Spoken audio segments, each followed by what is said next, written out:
अम्मा,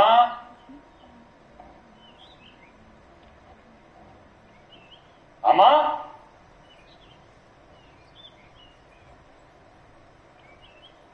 अम्मा,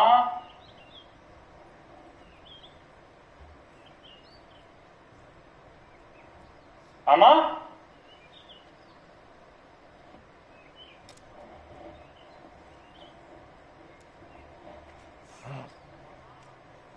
कई सालों बाद गांव आया। यहां अम्मा अकेली रहती है।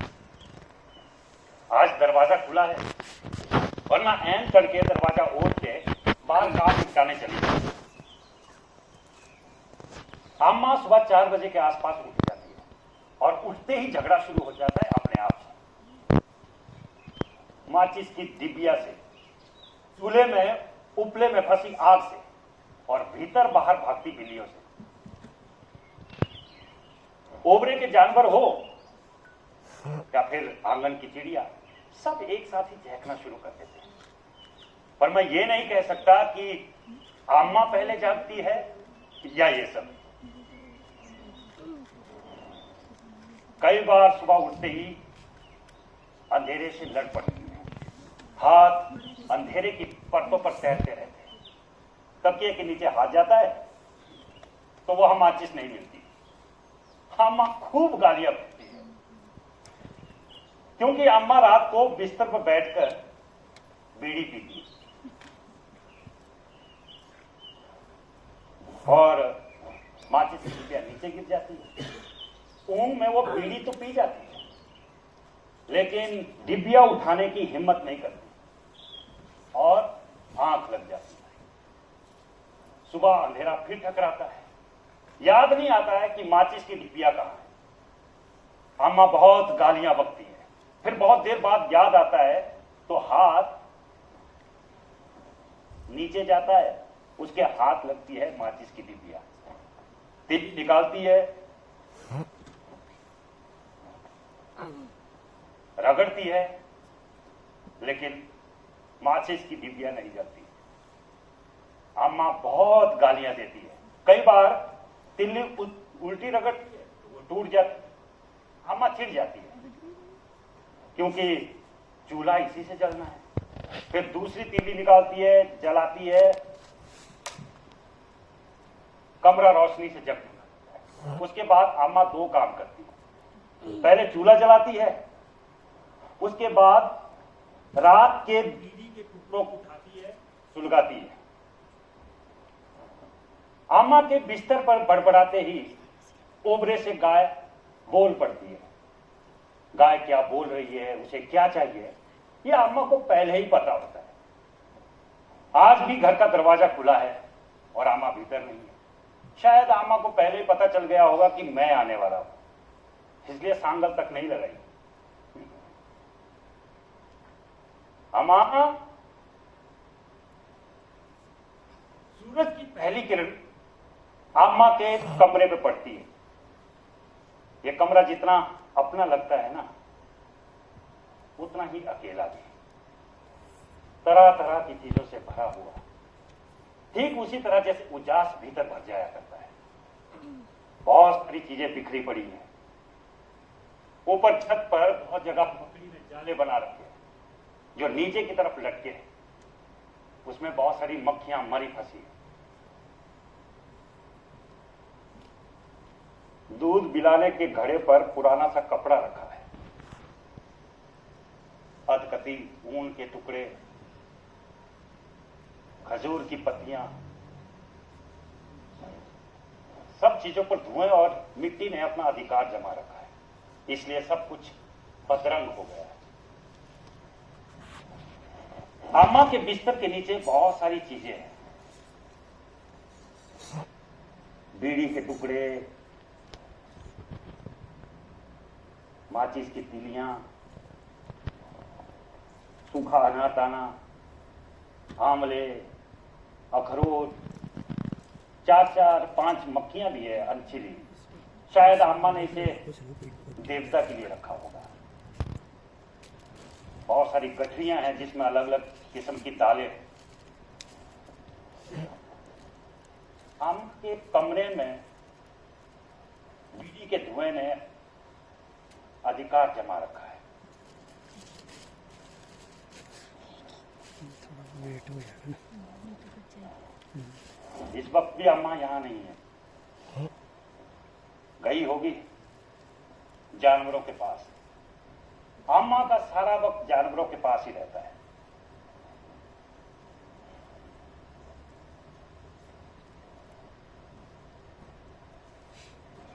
सुबह से शाम तक अम्मा कहीं ना कहीं किसी न किसी के साथ व्यस्त रहती है। अकेलेपन के उसने सारे पाल रखे। ऐसा कोई बच्चा नहीं होगा जिसने मां के हाथ की रोटी, मक्खन या फिर गुड़ की दली ना खाई हो। ऐसी कोई औरत नहीं होगी जो पानी पनिहार या घास लाते वक्त अम्मा से बतियाती नहीं होगी। पेड़, पक्षी सब कुछ अम्मा के साथ बहुत नजदीक से जुड़े हुए हैं।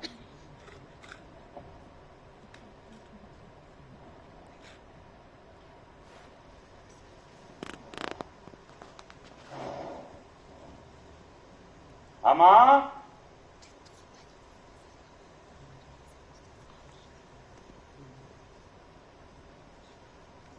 अम्मा जब बीमार पड़ जाती है ना, तो गांव की लड़कियां पूरा काम निपटा के चली जाती है। उस वक्त अम्मा ना किसी से लड़ती है, ना वही उन्हें परेशान करता है। शायद पशु पक्षियों की दुआ से वो ठीक भी हो जाती है। बाबूजी के गुजर जाने के बाद अम्मा ने मेरी परवरिश में कोई कमी नहीं रखी। मुझे कभी एहसास ही नहीं होने दिया कि मेरे बाबूजी नहीं। मेरी पढ़ाई के लिए हजारों रुपए खर्च किए, यहां तक कि 2-3 खेत गिरवी भी रखे। एमए की पढ़ाई पूरी करने से पहले मुझे नौकरी भी मिल गई और अम्मा को कभी एहसास नहीं हुआ कि शहर की चमक धमक और दौड़ भाग ने मुझे अम्मा से कितना दूर कर दिया और मैं अपनी मिट्टी से।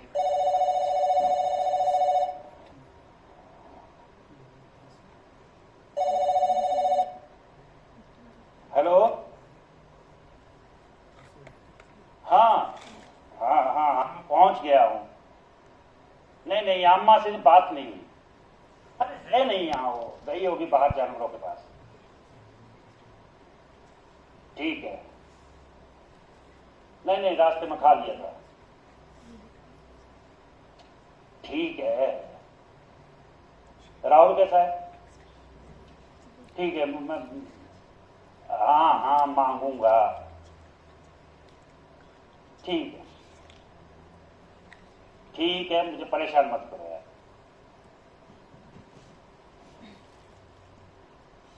जया मेरी पत्नी।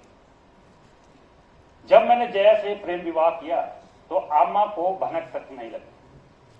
जानता था ये सुनकर वो बहुत दुखी होगी और शर्मिंदा भी। शहर की लड़की से शादी की बात को लेकर पूरे गांव में उनकी नाक कट जाएगी। इसलिए सोचा जब शादी कर लूंगा, गांव ले आऊंगा तो अम्मा को बता दूंगा और वो मान जाएगी। और हुआ भी वैसा ही। जब मैंने अम्मा को बताया कि हम दोनों ने शादी कर ली तो उनका दिल बैठ गया। मुंह से तो कुछ नहीं बोली, बस आंखें बरसती रही। मेरी शादी को लेके अम्मा के दिल में बहुत अपमान था। बहू आएगी तो उसकी देखभाल करेगी, पूरे गांव में उसकी इज्जत बढ़ेगी, खूब खेतीबाड़ी होगी, पशुओं से ओबरा भर जाएगा।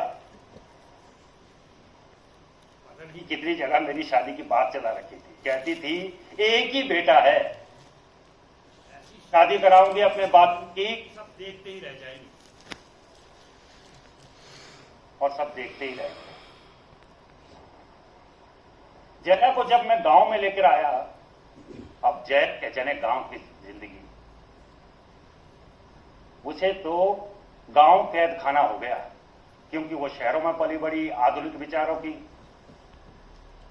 गोबर मिट्टी की बात और अम्मा का रहन सहन उसे बिल्कुल पसंद नहीं आया और गांव से निकलने के बहाने ढूंढने लगी। कई बार उसने मेरे सामने अम्मा को दुत्कारा, अम्मा का अपमान किया, लेकिन मैं सब कुछ खड़ा देखता ही रह गया। पता नहीं क्यों मैं अपनी पत्नी के इस रवैये का विरोध क्यों नहीं।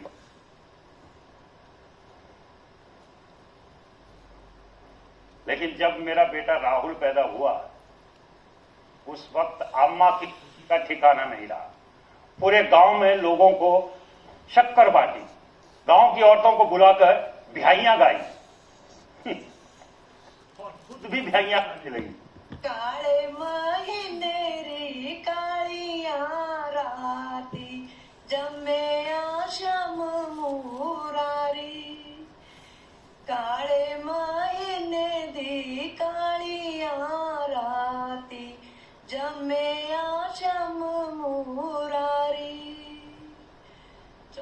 अम्मा का मन किया कि तुरंत अपने पोतों के पास पहुंच जाऊं, तुरंत बहू और पोतों को यहां ले आऊं गांव में। लेकिन 4 साल बस इंतजार नहीं करते रहे। फिर एक दिन 4 साल जब मैं घर में आया, अम्मा को हैरानी हुई। मुझे यहां फौरन दरवाजे की तरफ दौड़ी और बोली, बहू नहीं आई। वो नहीं आई, वो आएगी भी क्यों? उसकी क्या लगती हूं मैं? वो तो शहरी मेम है, उसको गांव नहीं भाता। गोबर मिट्टी से बांस आती है, रसोई में धुआं काटता है। लस्सी खैरू नहीं खा सकती, घास पत्ती नहीं काट सकती, न बैठने को कुर्सी है, न घूमने को बाजार। बेटे को भी मेम ही ब्यानी थी। किसी गरीब घर की लड़की लाता तो सुख से रहता। मता है कोई, ज्यादा कट गई है, थोड़ी रही, कितने दिन जीऊंगी? फिर मर्जी करे, जमीन रखे या बेचे मेरी बला से। जब तक प्राण है चलाए रखूंगी, सह लूंगी सब कुछ। बस एक बार मरने से पहले पोतों की शक्ल देख लेती तो मुझे चैन आ जाता। अम्मा क्यों ऐसी बातें करती है?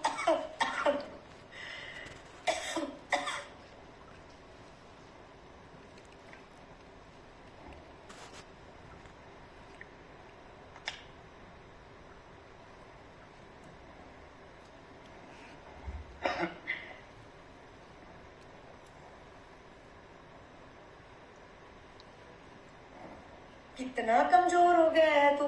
कहाँ? खाने पीने का ध्यान नहीं रखता, बहू तुझे अच्छा खाना नहीं खिलाती, और काम ही क्या है उसके पास? काम की फिक्र कम किया कर। सुना है अब तू बड़ा अफसर बनने वाला है।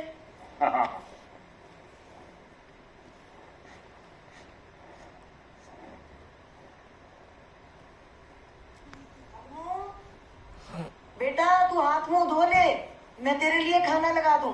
नहीं माँ, मैं खाना नहीं खाऊंगा। रास्ते में होटल में खा लिया था, तुम खा लो। ये सुनकर अम्मा को बहुत दुख हुआ होगा। बचपन में जब मैं छोटा था तो स्कूल से आता था तो बस्ता किनारे फेंक कर सीधे अम्मा के पास पहुंच जाता और अम्मा को कहता, अम्मा मुझे रोटी दो, और अम्मा मुझे मक्खन लगी रोटी देती और मैं उसे खाकर अम्मा की गोद में ही सो जाया करता। अभी तो रहेगा ना 2-4 दिन तू? नहीं अम्मा, सुबह ही चले जाना है, बहुत काम है। अम्मा, मैंने और जय ने सोचा है कि राहुल का एडमिशन किसी बड़े स्कूल में कर दें। बहुत सिफारिश से एक सीट भी बुक की है, लेकिन 1 लाख रुपए डोनेशन देना पड़ेगा। और अम्मा, अब राहुल का एडमिशन करना है तो उसका खर्चा बहुत बढ़ जाएगा। तो जो मैं आपको हर महीने 2000 भेजता था ना, वो शायद नहीं दे पाऊंगा। भगवान का दिया मेरे पास बहुत है बेटा, तू अपना काम कर। अब के बाद भेजना ही मत, मेरा खर्चा ही क्या है।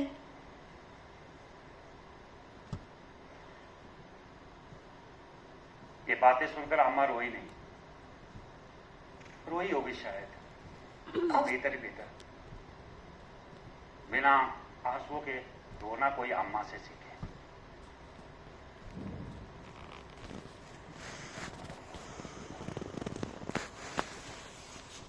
अब सो जा बेटा, तेरा बिस्तर लगा दिया है, सुबह तड़के ही उठना होगा तुझे।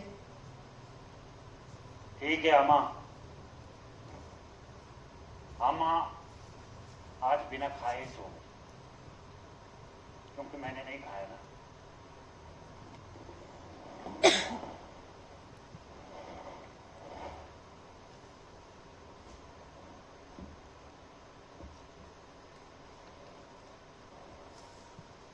लेकिन नींद आएगी कैसे? राहुल के एडमिशन के लिए पैसे चाहिए, लेकिन अम्मा से पैसे मांगने की मेरी हिम्मत नहीं है। 2000 रुपए भेजता था, उसके लिए भी मना कर दिया। खाली हाथ शहर जाऊंगा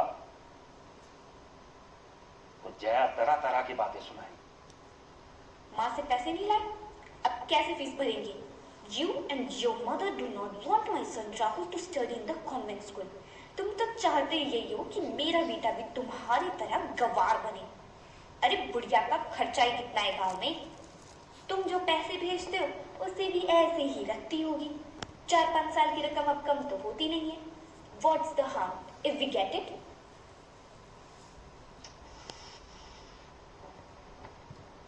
कैसे मांगू मां से पैसे?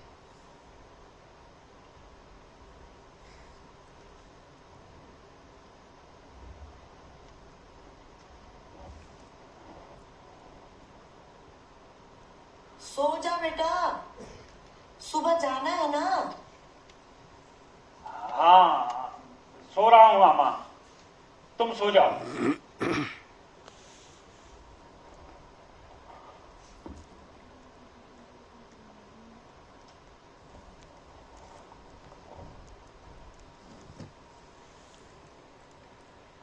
अच्छा, दिन भर घूमती रहती है, शाम को आ जाती है मेरे पास। तू सुन रही है मेरी बात?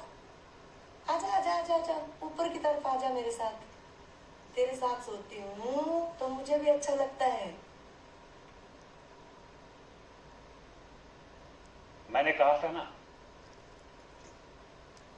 अम्मा ने अकेलेपन के सहारे पाल रखे।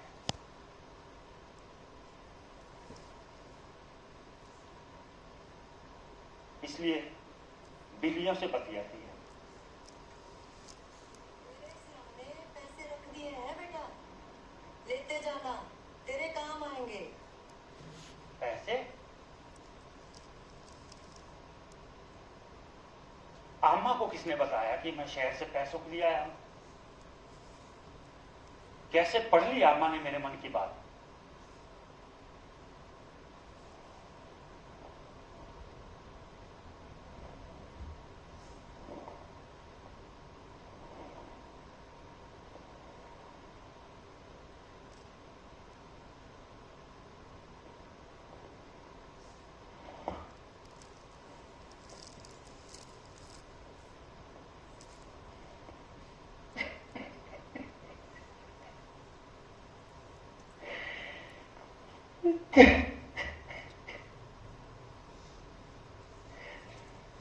इतने सालों बाद आया, वो भी पैसों के लिए।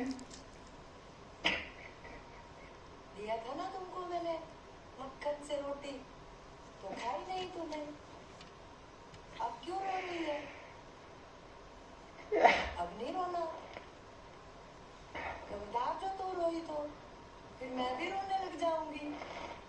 अगर तू रोई तो चुपचाप सो जाओ अब मेरे पास, ठीक है ना? सुबह फिर दूध दूंगी, रोटी दूंगी। सुन रही है ना तू? उसके बाद मैं आज आया।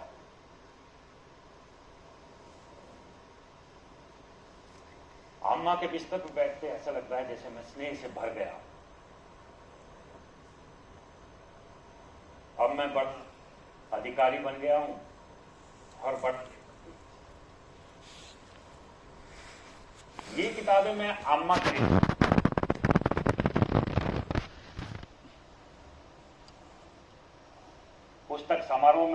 बुलाने की बहुत कोशिश की, लेकिन बुला नहीं पाया। कई बार सोचा कि अम्मा को अपनी किताबें भेंट करूं, पर सोचा अम्मा क्या करेगी किताबों का, पढ़ना लिखना तो जानती नहीं, शायद ऐसे ही फेंक दे। मेरी हर किताब का विमोचन या तो मुख्यमंत्री ने किया है या फिर राज्यपाल ने, जबकि मैं अच्छी तरह से जानता हूं कि कई लोगों इनसे कोई लेना देना नहीं होता। ठीक वैसे ही जैसे हम लेखक गांव को अपने कागजों पर उतेरते थे हैं, लेकिन असल जिंदगी में हमारा उनसे कोई लेना देना नहीं होता। ऐसा नहीं है कि मैं पुस्तक समारोह में अम्मा को बुलाना नहीं चाहता था या उस वक्त वो मेरे साथ नहीं होती थी, पर कई डर मन को घेरे रहते हैं। सबसे पहले तो ये कि उस घटना के बाद मैं अम्मा का सामना कैसे करूं, और मान लो अगर वो मान भी गई तो फिर इतने बड़े लोगों के बीच में खुद को कर पाएगी या नहीं, क्योंकि अम्मा का बस में बैठना ही सबसे बड़ी आफत है। बस में बैठी और उल्टियां करना शुरू कर देगी, और जब थोड़ा आराम मिलेगा तो फौरन माचिस और बीड़ी निकाल देगी और शॉल की ओट में जलाना शुरू कर देगी, वही पीना शुरू कर देगी। फिर ऐसी खांसी आएगी कि ऐसा लगेगा कि अभी प्राण निकले अम्मा के। जैसे तैसे मान लो समारोह में पहुंच भी गई तो बहुत सारे लोगों की नजरें अम्मा के ऊपर होगी। बिना प्रेस किए हुए कपड़े, प्लास्टिक के जूते, अनसुलझे बाल, उसमें मिट्टी और घास लगी होगी। जब लोगों को पता चलेगा कि मेरी अम्मा आई है तो सब लोग अम्मा के पास पहुंच जाएंगे बधाइयां देने के लिए। फिर पता नहीं अम्मा उनसे क्या क्या बात करे, क्या क्या उल्टा सीधा बोल दे, और अगर थोड़ा आराम मिला, बीड़ी की तलब लग गई तो वही बीड़ी जलागी और पीना शुरू कर देगी। फिर खांसी आएगी और आफत। और जब लंच होगा तो अम्मा कांटे और छुरी से तो खा नहीं सकती, सीधा हाथ से खाना शुरू कर देगी। गोबर काटते हुए, घास काटते हुए, चूल्हे में अम्मा के हाथ बवाइयों से भर गए, उससे मिट्टी और गोबर की बास आएगी। चलो मान लो मैं ये सहन भी कर लूं, ऊपर से बीवी और बच्चों की कचर कचर,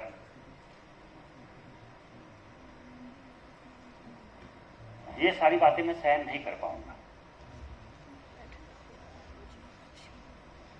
क्या हुआ अगर अम्मा को नहीं बुलाया तो?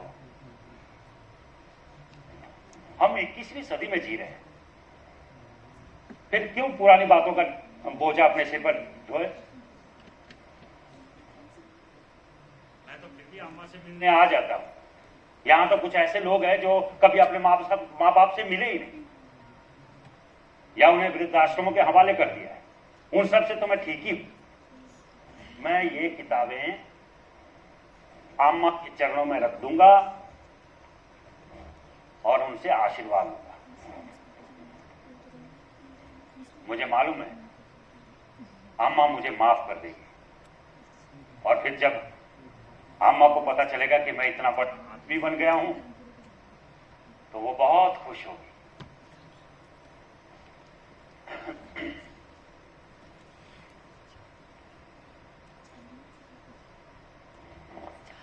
अम्मा के इस बिस्तर पर बैठते ही ऐसे लगता है कि जैसे मैं बचपन में लौट आया हूं।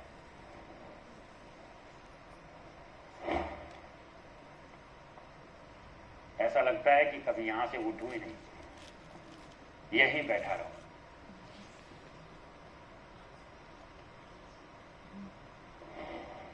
मुझे अपने ऊपर हैरानी होती है। मेरी रचनाओं में मां है, गांव है, गरीब लोग हैं, वहां का वातावरण है, लेकिन असल में मैं इनसे बहुत दूर चला आया। अम्मा के बिस्तर पर अपने भीतर के लेखक को ढूंढता हूं, वो कहीं नहीं है।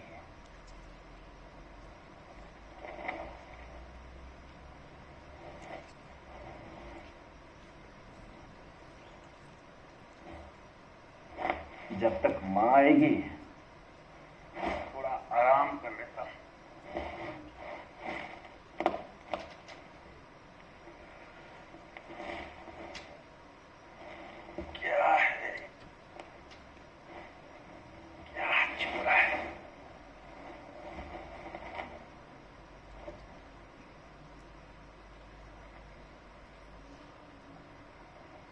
किताबें?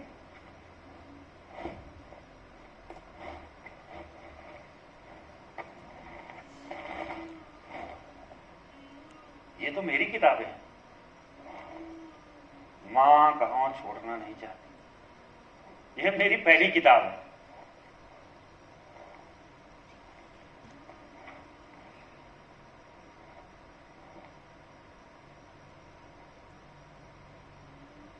सरसों के फूलों की खुशबू।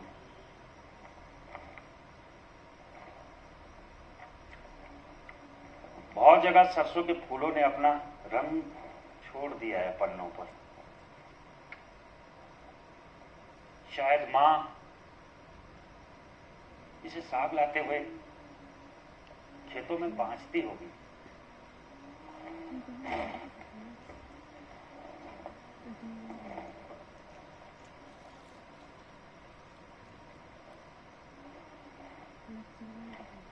इसमें कई जगह पन्नों पर गोबर और मिट्टी लगी हुई है।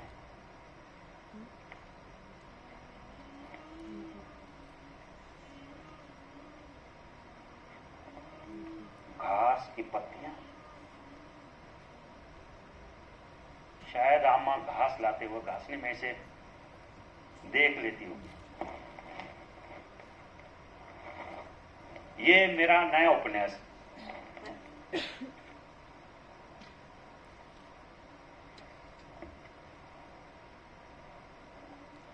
ऊन, बहुत जगह ऊन रखी है। शायद मां पशुओं के बीच इसे बांधती होगी।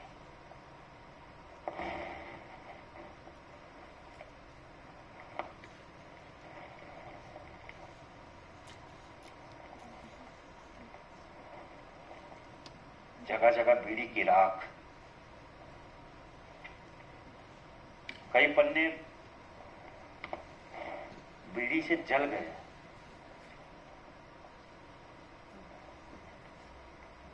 शायद मां इस बिस्तर पर बैठ के इसको देखती होगी।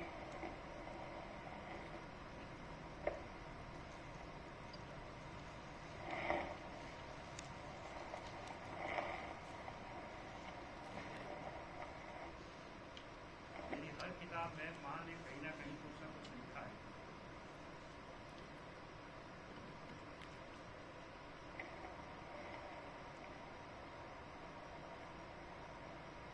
मेरी सारी किताबें मां के पास हैं।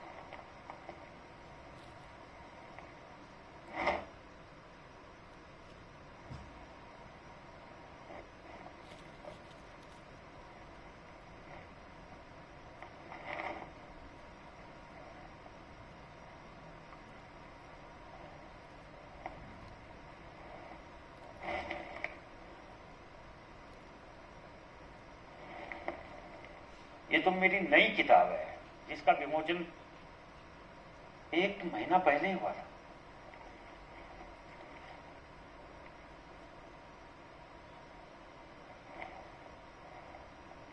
जगह जगह मिट्टी और गोबर। ऐसा लग रहा है जैसे मां ने इसको पढ़ा है।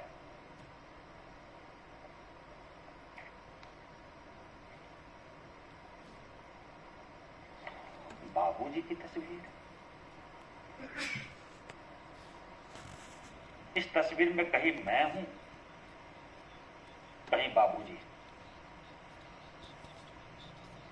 शायद मेरी यादें अम्मा बाबूजी के साथ बांट लेती होगी।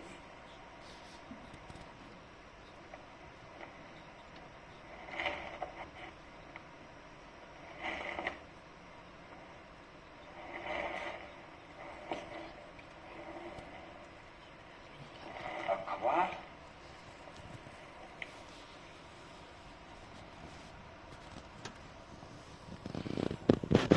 ये तो वो अखबार है जिस विमोचन में मेरी तस्वीर छपी है।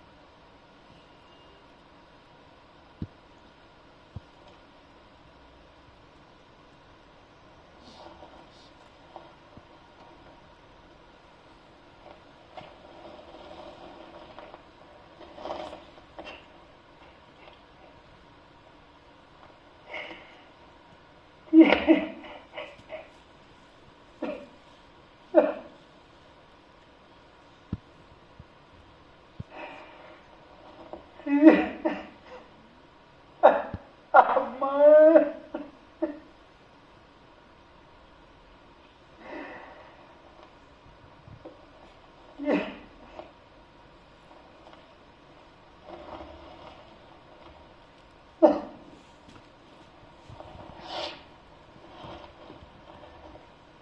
मेरी सारी किताबें अम्मा के पास पहले से।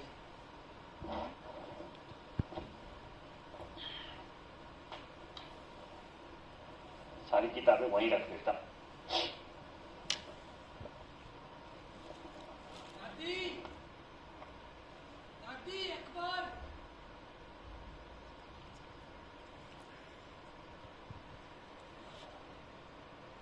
अब समझ में आया, ये अमर सिंह डाकिया है।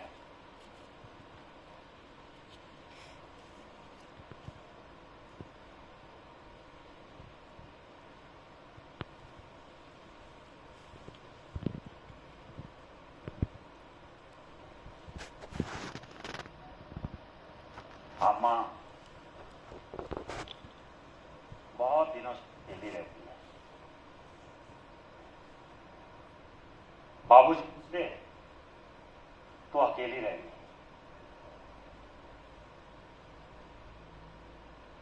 मैं पढ़ाई के लिए बाहर चला गया, अम्मा फिर अकेली। मैंने शादी कर ली, शहर रहने लग गया।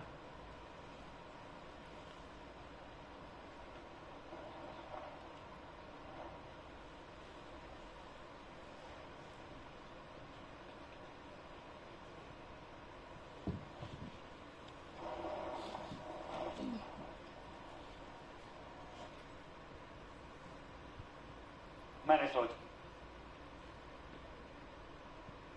कुछ भी हो जाए, या तो अम्मा मेरे साथ शहर जाएगी या मैं अम्मा के साथ यहीं रहूंगा गांव में। सो जा रे बेटा मेरे, सो जा रे, अम्मा तुझे सुनाए थक की दे के, अम्मा तुझे